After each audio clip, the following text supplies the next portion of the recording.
Bonjour, aujourd'hui je voulais faire un petit cours vidéo sur un sujet qui est très propice à l'astro-théologie, qui est les miracles de Jésus aux noces de Cana. On va voir aujourd'hui comment, dans le fond, on peut décoder un peu l'astro-théologie de cette histoire-là. C'est ce qui est un des aspects là, dans la Bible, l'astro-théologie. C'est pas la seule chose, il n'y a pas juste de l'astrologie dans la Bible, on s'entend. Pour ceux qui ne savaient pas non plus qu'il y en avait. C'est un livre d'astrologie, c'est sûr. Mais il y a plusieurs niveaux. Il n'y a pas simplement ça. Mais ça, c'est une des couches de connaissances à comprendre dans la Bible. Puis pour commencer, peut-être les noces de Cana. Il faut savoir que les Juifs se marient. Le mois traditionnel pour que les Juifs se marient, c'est au mois de juin. Qui se trouve à être, dans le fond, pendant le mois du Gémeaux. Le mois de juin, c'est le Gémeaux, c'est le signe du Gémeaux. Puis dans le tarot, on apprend aussi que c'est le mois des amoureux, les Gémeaux. Ça fait beaucoup de sens là, que ce soit le Gémeaux, que ce soit le mois de juin, que ce soit le mois du mariage.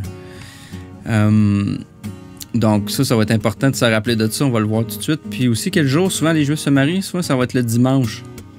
Dimanche Sunday, c'est le jour du soleil. C'est rare que ça arrive jamais pratiquement pas sur un vendredi parce que le sabbat commence du vendredi soir au samedi, alors les mariages n'ont pas lieu entre le vendredi et le samedi. Fait que des fois, il va y avoir des mariages plus le mardi et jeudi, mais c'est plutôt rare. Alors, c'est ça, c'est qu'on va voir le soleil dans le Gémeaux. Peut-être un petit survol des mois. Là, ici, sont placés dans l'année, selon le zodiaque aussi. Là. Les mois juifs, c'est les festivals juifs, en fait. Ici, on a le bélier, taureau, ça va dans ce sens-là. Là. Fait que l'été en bas, l'hiver en haut, là, c'est les mois, comme en astrologie, c'est dans le même ordre.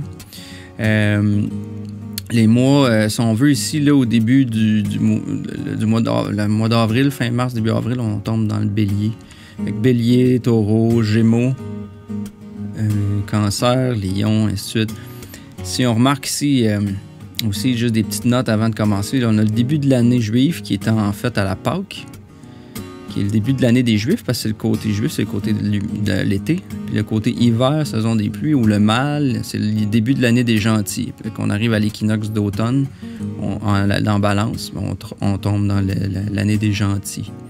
Le côté non juif, là, si on veut, le non chrétien ou le côté non, le côté méchant, l'enfer, l'hiver.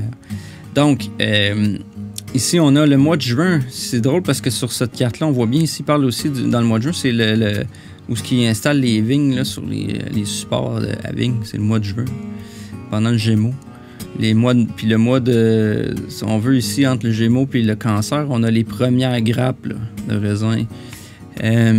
On a aussi... puis on se rappelle qu'en astrothéologie aussi, le vin, c'est dans la balance, parce qu'on le récolte ici, entre la Vierge et la balance. Puis on le pèse, puis on se trouve à faire la pressoir à huile et le presser le vin dans les mois de la balance, là, en mois de fin septembre, début octobre.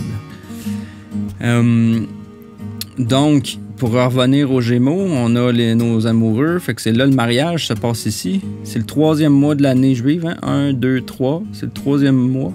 C'est aussi le mois de Tammuz après, qui est comme à cheval un petit peu, le mois de juin aussi, qui touche un peu le Gémeaux puis le Cancer, qui est Tammuz, le mois de Tammuz. Mais Tammuz, juste une petite référence vite, mais Thomas dans le Nouveau Testament aussi, c'est Didymus, c'est dit le jumeau. Didymus, ça veut dire jumeau.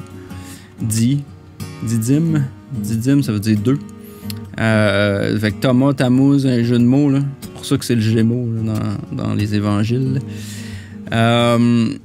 Donc, on se rappelle, on a vu tantôt le soleil, on se marie le dimanche. Le soleil est dans le Gémeaux. Le 3e jour, je sais pas, mais 3e jour, 3e mois, mettons, du Gémeaux, il y a eu un grand repas de mariage à Cana. Fait que c'est sûr, c'est les mariages, saison des mariages, comme on a vu. En Galilée. Et la mère de Jésus, la mère, c'est souvent représentée par le Cancer, c'est le mois d'après, était là. Elle était juste après. Fait qu'on est vraiment sur le solstice d'été. Là. C'est là qu'on est. On est sur le solstice d'été. Est-ce qu'on est entre le Gémeaux et le Cancer? On pourrait dire que c'est aussi la lune, un peu la lune, parce que la mère de Jésus, c'est la lune Cancer.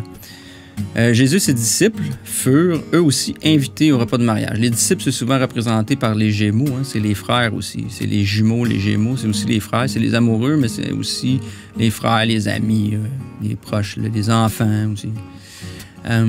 Fait qu'il était invité. Fait que dans le fond, on est là.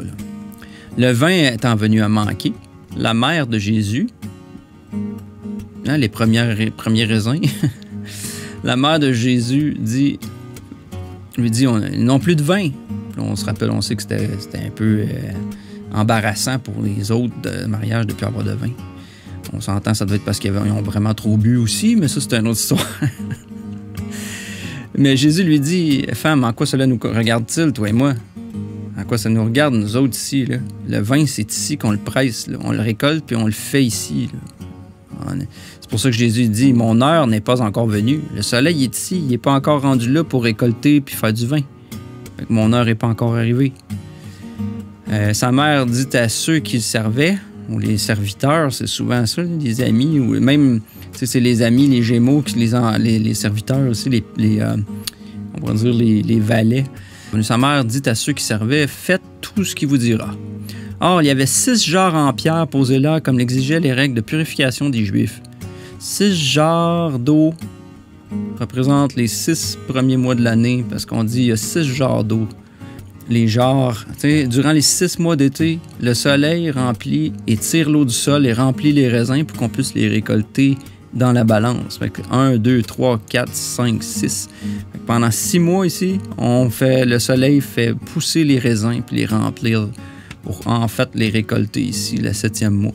Fait que c'est pour ça, là, les 6 jarres, c'est que dans le fond, le soleil fait grandir la vigne, elle les remplit d'eau, change l'eau en vin. Fait qu'ils remplissaient l'eau de ces jarres, ils remplissent donc à rabord. Et puis il leur dit maintenant, puisez un peu du contenu et portez-le à l'organisateur du repas. Alors ils lui portèrent. L'organisateur du repas goûta l'eau qui venait d'être changée en vin. Il ne savait pas d'où venait ce vin, mais les serviteurs avaient puisé l'eau, ils le savaient. Alors l'organisateur, ben oui, il savait que c'était ces 6 mois-là. Alors l'organisateur du repas appela le marié et lui dit « N'importe qui d'autre sert d'abord l'excellent vin, puis quand les gens sont ivres, le vin est de qualité inférieure. Toi, tu as réservé l'excellent vin jusqu'à maintenant. » Jésus fit cela à Cana en Galilée et ce fut le commencement de ses miracles. C'est le commencement de ses miracles parce qu'il a changé. Il a fait la première saison. Le soleil a fait une première saison d'été. Il a amené le vin. Et ce fut le commencement de ses miracles. Il manifesta sa gloire, le soleil est glorieux. Et ses disciples mirent foi en lui, bien sûr. Alors, c'est ça, tu sais, si on fait le tour encore, là, c'est ça, on a nos 6 jarres d'eau qui représentent nos 6 signes du zodiaque dans lesquels le soleil fait pousser la vigne. Et puis, le change en vin quand on le presse dans les pressoirs après.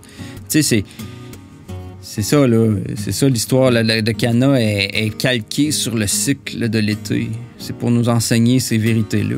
Pas seulement un miracle, là, Jésus a vraiment changé l'eau en vin. Est-ce que vraiment Jésus a changé l'eau en vin? Je veux dire, on le saura jamais, là, on peut argumenter, mais oui, il l'a fait. Il l'a fait pour vrai dans l'été, tu sais. Fait que c'est de cette façon que c'est vrai, là. Tu sais. Est-ce que c'est historique? Je penserais pas, là. Je penserais pas que quelqu'un change de l'eau en vin. Fait que c'est ça. Puis en même temps, juste une petite note avant de terminer, là, un pattern qu'on voit souvent dans les Écritures, même dans les Écritures hébraïques, là, c'est quand on parle de pierre, on parle d'eau, puis on parle de vin. En plus, ils sont dans l'ordre. Pierre, eau, vin.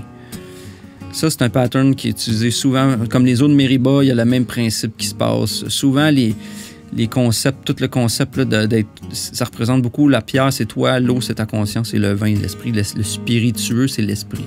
Fait que c'est comme à toi de faire le travail de changer l'eau en vin. T'sais, personnellement, on a tout intérieurement ce changement-là à faire. La pierre, qui est de la tête ici, la pierre, c'est la tête. On se rappelle, c'est la pierre. Là, en astrothéologie, on a fait dans l'introduction.